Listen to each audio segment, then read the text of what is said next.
All right, welcome everybody to Purposeful Patriarchs. I'm your host Eman, where we use this channel as I begin to grow it, using historical documentation and looking at the breakdown specifically of the family structure, mostly from a sort of a gynocratic or sort of Black American matriarchy perspective, because that's the main issue that's affecting Black people both in America and to a certain extent in Britain. But then also looking at the wider society, the white society, as their family structure breaks down with feminism, and also looking at the similarities and differences, because over here in Black Britain, we have some gynocratic tendencies from colonialism, but then also we're also under feminism as well, as we're very much linked to the white European supremacist system that ultimately wants to suppress Black men, and in some ways, and in many ways, also wants to confuse and distort Black women and white women so that they go against their men for the destruction and the breakdown of the family, so different things can run amok in society which go against God, against his word, and against a healthy society. So I use historical documents. I will be using videos, statistics. A lot of this stuff will come later on, but I just want to set up the foundation of the channel so people can always come back to these materials, just because there will be a lot of pushback as you begin to work through all of this material and begin to correct all of the lies that have been told to you. And we want to create unity amongst men, amongst women, amongst families, so that we can be healthier, stronger, and be able to live in this world the way God has intended us to do. And this is why I speak about the Christian faith a lot, because there are so many answers in the gospel of Jesus Christ, and I won't be just alluding to that, I will be teaching from the scriptures to actually give you strong and consistent frameworks so that you can believe and trust what God has always said, especially in the person of Jesus Christ, because all answers are provided from him. We just need to dig into the scriptures and find what those answers are. So yeah, and what we're going to discuss today, because in the last episode I stopped when I was talking about the difference between what we see in society in terms of the gender construct and the fact that we need to cooperate and work together. But what we're going to now look at is another animal study, and talking about the destruction, of strong male figures. And again, this can also be linked to the Moynihan report. But again, let's listen to what BGS has to say. The last point implicates the disciplinary role model. It calls to mind another study of the animal world that reveals how destructive the absence of strong male figures can be. In South Africa, young male elephants from herds that had lost their older male elephants to poaching went on rampages and killed a number of white rhinos. Officials solved the problem by bringing a number of older bull elephants. These older males made the unruly youngsters shape up, and the rampages stopped immediately. Okay, I'm going to stop it there. This is one of the things that I've always grown up in London hearing about, having father figures in the Black community, because without older father figures, you don't know how to then grow up into being a man. And for a long time, I always thought it was about absent fathers, which I do believe it is a portion of the problem. I don't think it's the biggest problem.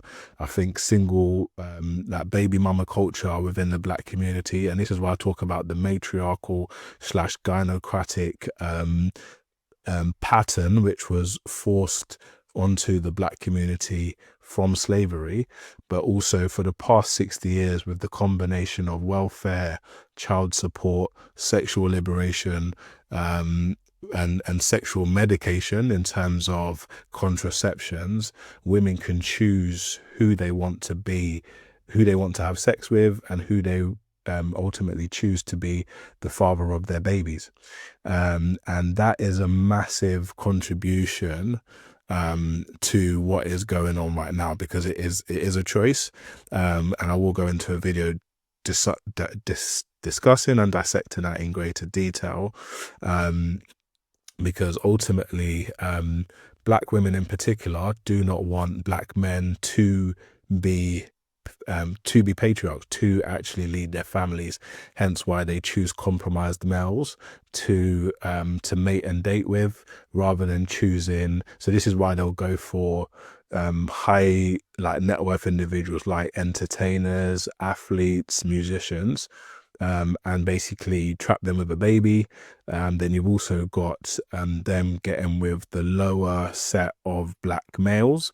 So this is your drug dealers, your pimps, your fraudsters, your hood guys, your drug dealers, all of that. They get with those guys and give those guys babies also.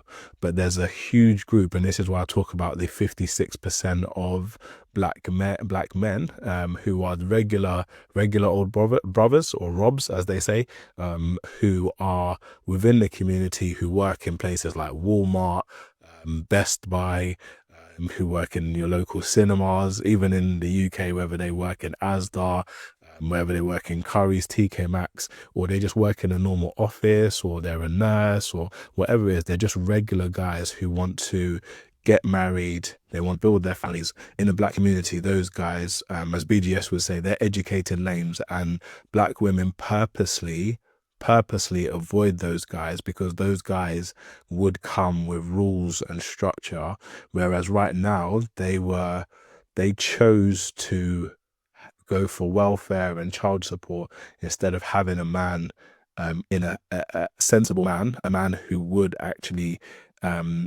who has the character to actually work hard every day, be stable, and build his family. And they choose the men that have options, or choose men that really shouldn't be fathers because of the content of their character.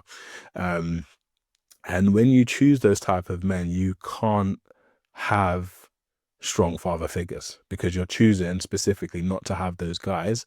But when slavery and racism was there, those strong father figures were taken out by slave masters and people that were for white supremacy, like the Ku Klux Klan. And let me just pull that up, because again, this can be looked at from the perspective of the Moynihan Report. And let me see if I can find it. So I'll just put Control F. Strong father. Okay, let's see if I can find it. Yeah. So yeah, again, so this is under the Reconstruction section, where it says unquestionably, same section that I read a couple of videos ago, when it talks about the Negro family in America, and the fact that Jim Crow humiliated the male, and essentially kept the Negro in this place, which can be translated as the Negro male in this place, and the female wasn't a threat to anyone. Unquestionably, these events worked against the emergence of a strong father figure. The very essence of the male animal, from the bantam rooster to the 4-star general, is to strut, is to show your male dignity, your male gravitas. Okay, and that was how things were going on in America. And a particular type of exaggerated male boastfulness became almost a national style. Not for the Negro male. The sassy N-word was lynched. Okay, so any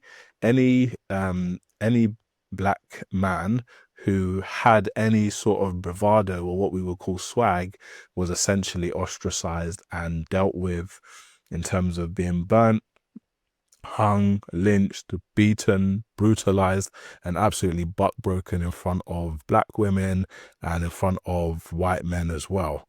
And this psychologically scarred both other black men and black women. And this is why, and I will read from the Willie Lynch letters in terms of how that created a reversed role within the black community. So going back to this video, again, this is why white supremacy targets black men specifically, because as it talks about this animal study, when there is an absence of strong male father figures, the young males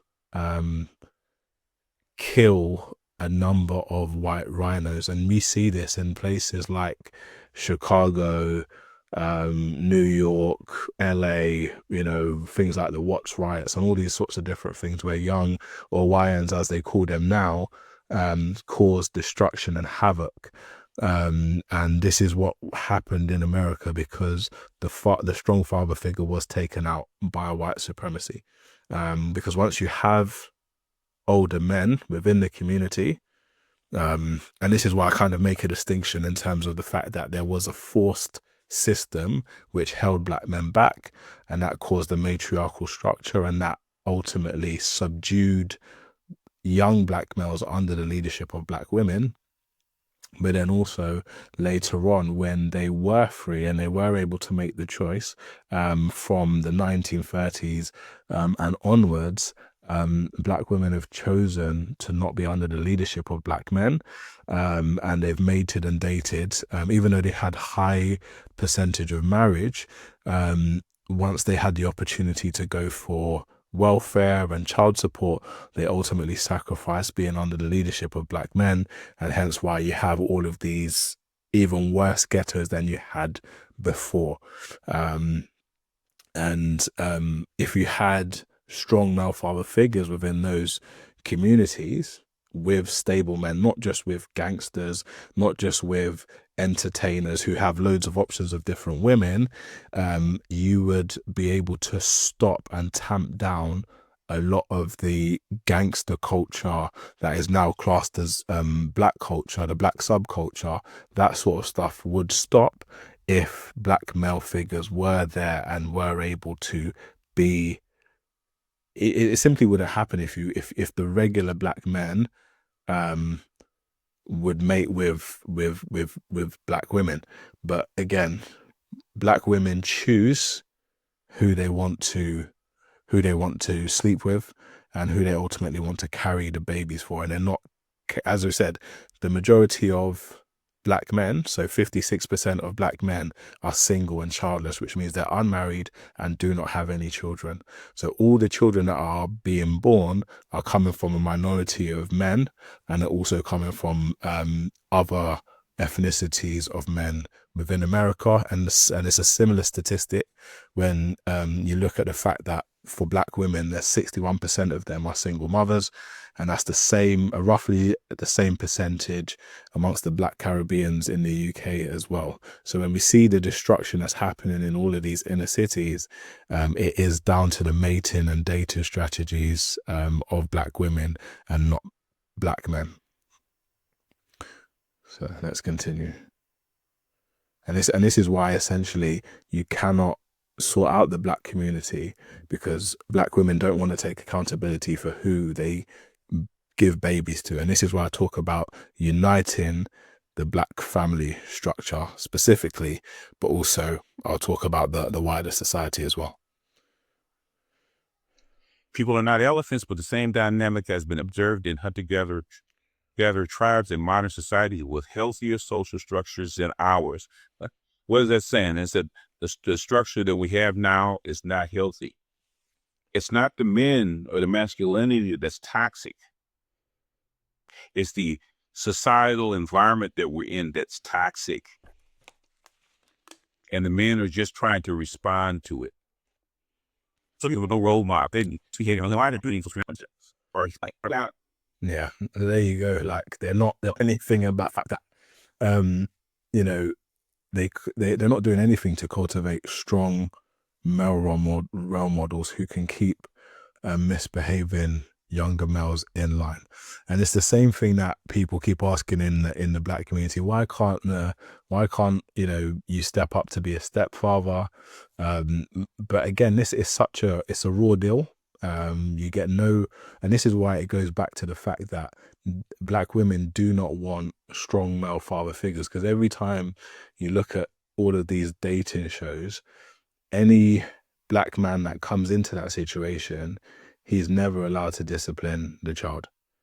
because it's her child, you know. So they do not cultivate an environment for black male leadership, even though we know strong male father figures change the course and direction, because men, and black men in particular, will create structure, they'll create protection, they won't expose their children to harm, whereas black women and women in particular don't have that same protective nature as men, and that's why you're seeing so much chaos.